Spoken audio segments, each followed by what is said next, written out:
എന്തൊക്കെ ഉണ്ടായി അസിലോ? നമ്മള് കാട്ടിന്റെ ഉള്ളിലാണ്.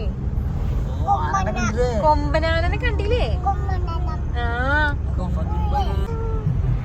ഇപ്പോൾ സമയം രാത്രി 8:19.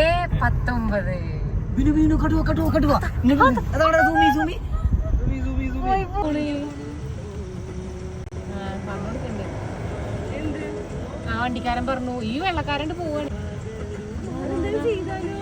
അത് ഇങ്ങോട്ടന്നെ നിന്നു. ബാക്കിൽ എടുത്ത കാലം മുന്നിൽ തന്നെ വെച്ചു. റോഡ് ക്രോസ് ചെയ്യുന്നുണ്ട്.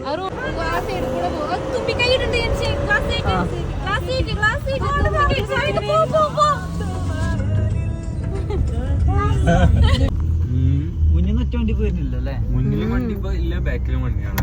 വണ്ടി വരില്ലല്ലോ. ബാക്കിൽ വണ്ടി ഉണ്ടോ? ബാക്കിൽ വണ്ടി ഉണ്ട് തോന്നുന്നു. ഞാനാകുമ്പോ നമ്മളും ആനി ആയിക്കൊള്ളണം. അപ്പൊ നമുക്ക് സാബിത്തിന്റെ സ്കില്ല് അറിയാൻ പറ്റും. ഞാനവിടെ ഇങ്ങനെ ക്രോസ് ആയിട്ട് ഇടും വണ്ടി. ആരും ശരിക്കും എന്ത് കാട്ടിന് ആന ഞമ്മടെ കാട്ടിക്കൂട്ടിൽ കണ്ടിട്ട് ആന പോകും. ഇവര് ശരിയല്ല, ഇവർക്കൊന്നും അറിയില്ല. ഞാൻ പോട്ടെ, നിങ്ങളെന്താ ചൈക്കോളി ഇവിടെ. ഈ വീഡിയോ ഇപ്പൊ അങ്ങോട്ട് കസിൻസിൽ ഇട്ടാല് പിന്നെ ഒരിക്കൽ വിളിച്ചാലും കിട്ടൂല, റേഞ്ച് ഉണ്ടാവൂല. മറ്റമ്മൊക്കെ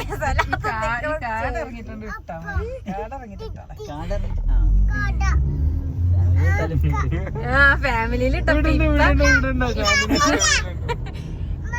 ഞാൻ സ്റ്റോറി ഇട്ടല്ലേ ഷാനുവിന്റെ അമ്മ പേടിക്കും.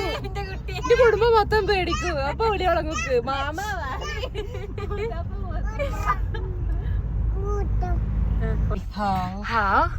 ഇപ്പോഴാണ് പലരുടെയും ശ്വാസം. ചാനന്റെ ഒക്കെ മോൻ കണ്ടു കരഞ്ഞില്ലാന്നുള്ളു.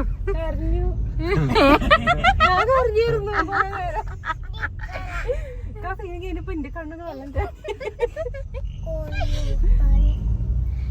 നമ്മൾ കാട്ടിൽ നിന്ന് നാട്ടിലെത്തിക്കുക. ഇമ്മ ക്ലാസ് ഒക്കെ താഴ്ത്തിട്ട് ഇമ്മാന്റെ അടുത്ത് കൂടെ പോകുന്ന വിചാരിച്ചിരുന്നത്. വിനോള് നല്ല ഞെട്ടുന്നുണ്ടായില്ല. വിനോളാണ് കൂടുതൽ. എന്റെ ചെറിയ കഷ്ണം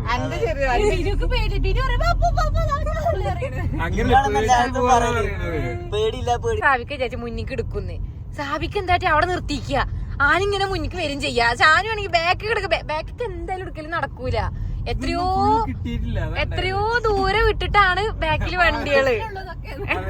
ശരി, ഇതൊക്കെ നമ്മൾ മാത്രമേ അറിഞ്ഞിട്ടുള്ളൂ.